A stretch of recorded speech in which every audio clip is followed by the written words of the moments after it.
So hello students, welcome back. हमने exercise 1.4 का question number 2 तक मैंने आप लोग को होमवर्क दिया था, तो होपफुली आप लोग ने वो चीज़ बना ली होगी। ठीक, तो क्वेश्चन नंबर थर्ड से मैंने बोला था कि आपको मैं समझाऊंगा, तो आज हम क्वेश्चन नंबर थर्ड से स्टार्ट करेंगे। क्वेश्चन नंबर थर्ड बोला है find the multiplicative inverse of the following.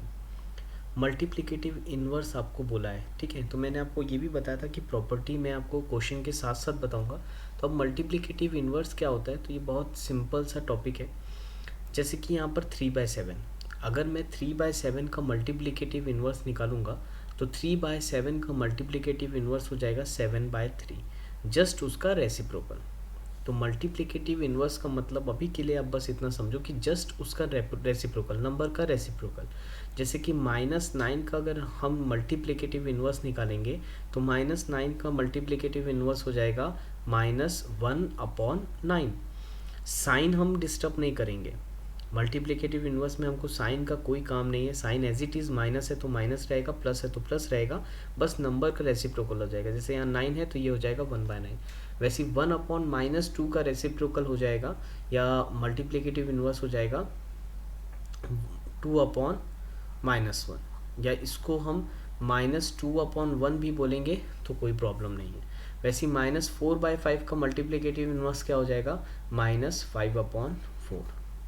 Multiplicative inverse में एक चीज़ याद रखना, कभी भी अगर हम नंबर जो हमारा ओरिजिनल नंबर था, अगर हम उसको उसके मल्टीप्लिकेटिव इन्वर्स के साथ मल्टीप्लाई करें, जैसे कि मैं आपको यहाँ समझाता हूँ। जैसे 3/7 हमारा नंबर है, इसका मल्टीप्लिकेटिव इन्वर्स 7/3 है। अगर इसके नंबर को इसके रिजल्ट से अगर आप मल्टीप्लाई किए तो हमेशा याद रखना आंसर आपको हमेशा कितना मिलेगा, 1। जैसे कि यहाँ पर भी आप अगर इसको मल्टीप्लाई करोगे तो माइनस माइनस प्लस, 9 1 ये, तो आंसर विल बी 1। कभी भी आप अगर क्वेश्चन को उसके मल्टीप्लिकेटिव इन्वर्स से मल्टीप्लाई करते हो तो आपका आंसर हमेशा कितना आएगा, 1। तो होपफुली आप लोग को ये समझ में आया होगा कि मल्टीप्लिकेटिव इन्वर्स क्या होता है। तो ये क्वेश्चन हमारा हो गया। हमको एग्जाम में बस यही लिखना है, 7/3 -1/9, बस उसका मल्टीप्लिकेटिव इन्वर्स बताना है। ये मैंने आपको प्रॉपर्टी बताया कि अगर उसके क्वेश्चन से उसके आंसर को मल्टीप्लाई करोगे मल्टीप्लिकेटिव इन्वर्स को, तो we will always get answer equal to 1। Now question number fourth. Question number fourth simplification है, अगेन बहुत ईजी है, तो हम इसका फर्स्ट करते हैं। फर्स्ट दिया हुआ है -3/5 मल्टीप्लाई बाय 25/12 प्लस 5/4। अब इसको कैसे बनाएंगे हम, तो सिंपल है, देखते हैं यहीं पर। तो -3/5 माइनस, एक मिनट, तो ये -3/5 मल्टीप्लाई बाय, ये हमको दिया है 25/12 प्लस 5/4। अब देखो प्लस करना है तो ऑफ कोर्स मुझे एलसीएम लेना पड़ेगा। अब मुझे मालूम है 4 3 12 होता है, दोनों को 12 कर सकते हैं, तो इसमें 3 से ऊपर और नीचे मल्टीप्लाई डिवाइड कर देते हैं, तो ये हो जाएगा -3/5 मल्टीप्लाई बाय 25/12 प्लस 3 5 15/3 4 12। तो ऐड कर दो इसको, तो ये कितना हो जाएगा, -3/5 मल्टीप्लाई बाय, ये कितना आ जाएगा आपका 40/12। अब देखो ये मल्टीप्लाई है तो मल्टीप्लाई है तो ये कैंसिल होगा। अब कैसे कैंसिल होगा, तो देखो अगेन 3 1 3, 3 4 12, अगेन 5 1 5, 5 8 40, अगेन 4 1 4, 4 2 8, तो हमारा आंसर कितना आ गया, -2। तो हमारा फर्स्ट का आंसर आ गया इसका -2। तो आप लोग ये कर लोगे होपफुली, बहुत ही आसान है। पहले हमको ऐड करना है, उसके बाद जस्ट आंसर निकालना है। तो वीडियो को पुश करके आप इसको नोट डाउन कर लो कॉपी में। इसका सेकंड वन और इसका थर्ड वन आप लोग के लिए होमवर्क रहेगा। डेट इज़ योर होमवर्क, क्योंकि बहुत ही सिंपल क्वेश्चन है, मेरे हिसाब से आप लोग से बन जाना चाहिए। तो इसका सेकेंड और थर्ड वन आप लोग के लिए होमवर्क रहेगा। Again moving on to the question number 5। Question number 5 हमको दिया है वेरीफाई, अगेन वेरीफाई है, तो verify 2/3 multiply by 4/9 into 3/1 is equal to 2/5 into 4/9 into 3/1। Guess करो ये कौन सी प्रॉपर्टी है। अगर आप देख रहे होंगे ब्रैकेट्स वाली प्रॉपर्टी मैंने आपको कौन सी पढ़ाई थी, एसोसिएटिव प्रॉपर्टी। अच्छा एक चीज़ याद रखना, जो प्रॉपर्टी हमने एडिशन के लिए मैंने आपको पढ़ाया था लगभग सेम वही प्रॉपर्टी आपकी मल्टीप्लिकेशन के लिए भी है, यानी कि कॉम्यूटेटिव हो गया, एसोसिएटिव हो गया, क्लोजर प्रॉपर्टी हो गई। तो ये जितनी प्रॉपर्टीज़ हमने एडिशन के लिए देखे थे वही सारी प्रॉपर्टी आपकी मल्टीप्लिकेशन में भी आएगी। कुछ प्रॉपर्टी एक्स्ट्रा है जैसे मल्टीप्लिकेटिव इन्वर्स, जो कि जस्ट अभी मैंने आपको यहाँ पर बताया। ठीक है, तो कर लोगे, कोई ऐसा टेंशन नहीं है। तो वेरिफिकेशन है, चलो वेरीफाई करते हैं। पहले एलएचएस सॉल्व करना, आरएचएस सॉल्व करना है। तो ये क्वेश्चन बड़ा आसान दिख रहा है मुझे, तो फर्स्ट क्वेश्चन मैं होमवर्क दे देता हूँ। फर्स्ट नहीं करते, हम एक काम करते हैं सेकंड क्वेश्चन कर लेते हैं। सेकंड थोड़ा सा माइनस वगैरह का साइन है तो हम इसको बना लेते हैं। अगेन इसका सेकंड और थर्ड आप लोग के लिए होमवर्क रहेगा। बेटा देखो ये कॉर्डोवा की बुक है, काफ़ी सारे एक्स्ट्रा क्वेश्चंस हैं इसमें। अब ऐसे ऐसे क्वेश्चंस है जो सिमिलर है, जैसे ये क्वेश्चन एकदम सेम है बस वैल्यूज़ चेंज है, तो इसलिए मैं होमवर्क दे रहा हूँ।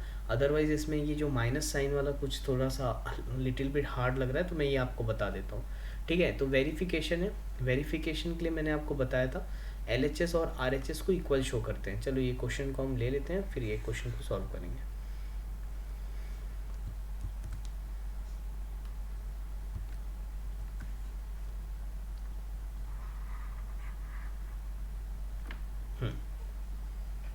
चलो देखेंगे, सबसे पहले हम एलएचएस ले लेते हैं।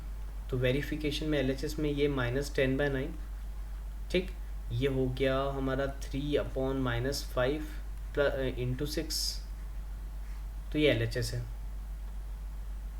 तो एलएचएस लो, तो ये क्या हो जाएगा। अब देखो यहाँ पर भी मल्टीप्लाई है, तो हम एक काम कर सकते हैं, ब्रैकेट सीधा ओपन करके इसको ऐसा लिख सकते हैं कि -10/9 मल्टीप्लाई बाय 3/-5 मल्टीप्लाई बाय 6, क्योंकि सभी मल्टीप्लाई में है तो आप ब्रैकेट ओपन करके डायरेक्ट तीनों को मल्टीप्लिकेशन में लिख सकते हो।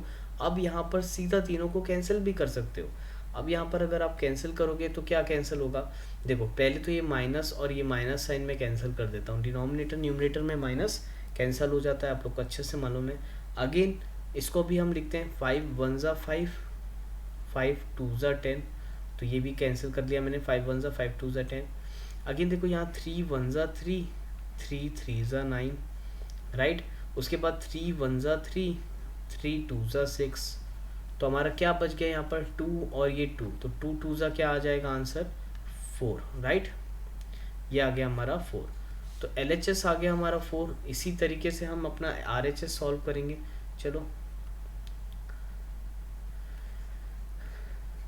तो आरएचएस कितना होगा बताओ। आरएचएस है आपका -10/9 multiply by 3/-5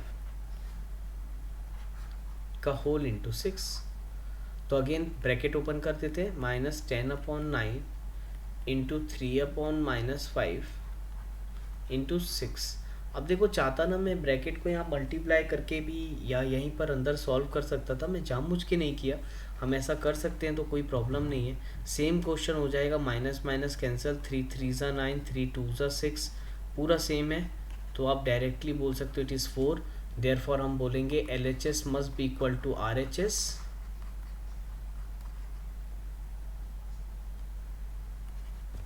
hence verified.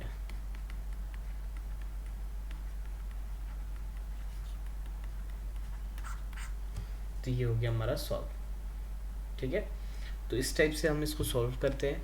Verification आपको मैंने पहले भी बताया था, कोई ज़्यादा हार्ड क्वेश्चन नहीं है, तो मेरे हिसाब से ये आप लोग से बिल्कुल ईजिली बन जाना चाहिए, ठीक। तो इसको भी वीडियो पुश करके नोट डाउन कर लो, और जो होमवर्क क्वेश्चन दिया है मैं बिल्कुल आप लोग इसको सॉल्व करोगे, बहुत आसान है ये। नेक्स्ट,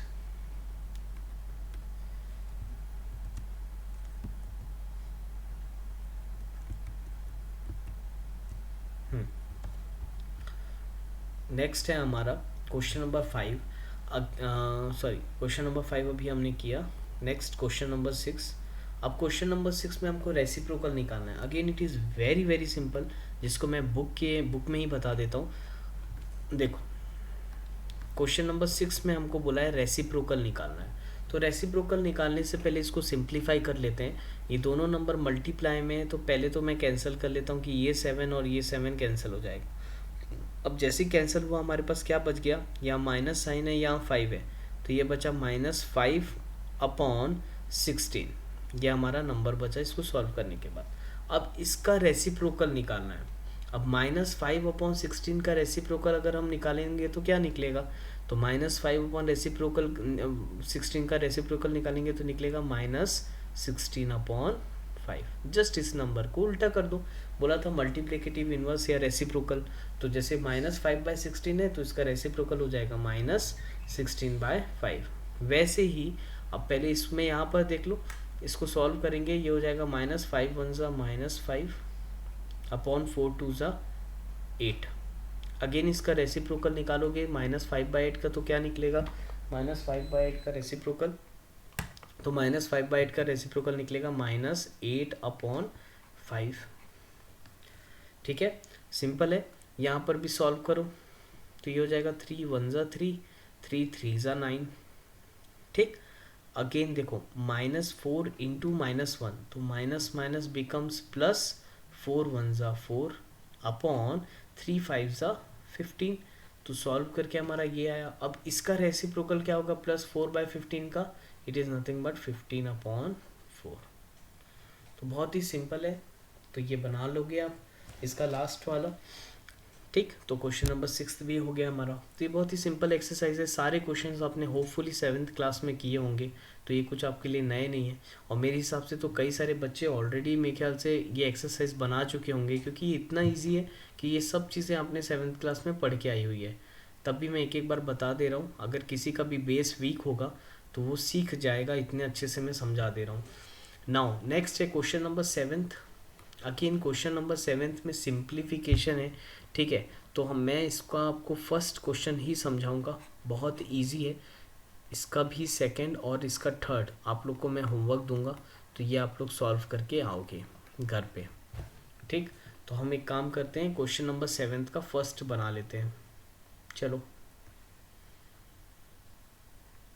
तो क्वेश्चन नंबर 7th का फर्स्ट ले लेते हैं।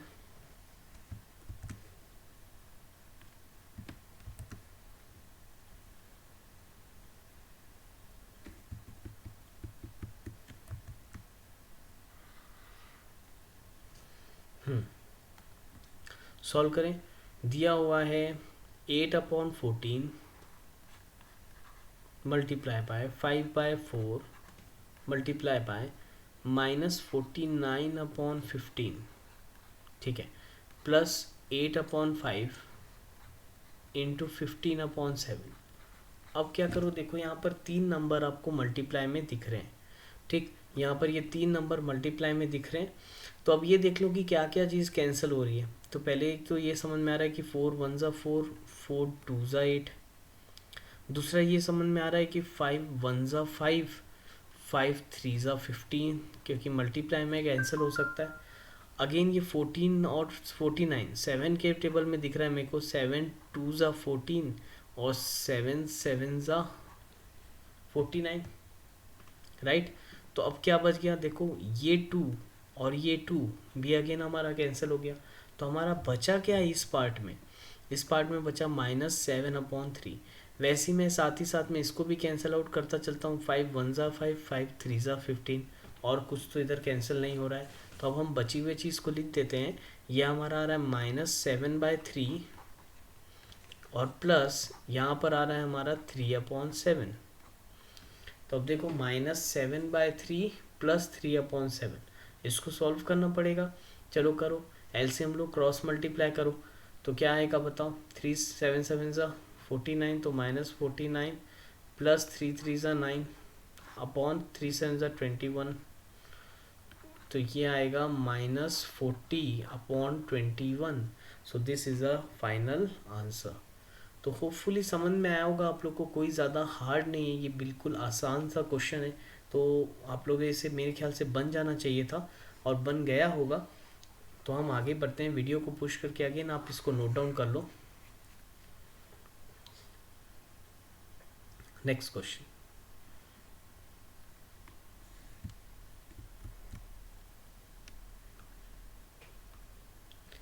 नेक्स्ट क्वेश्चन है question number 8। Use the distributive property to evaluate. Again बहुत ही सिंपल है, डिस्ट्रीब्यूटिव प्रॉपर्टी यूज़ करने हमको बोला हुआ है। तो डिस्ट्रीब्यूटिव प्रॉपर्टी क्या होती है ये पहले मैं आपको बता देता हूँ। What is distributive property? Suppose करो यहाँ पर a times of b plus C.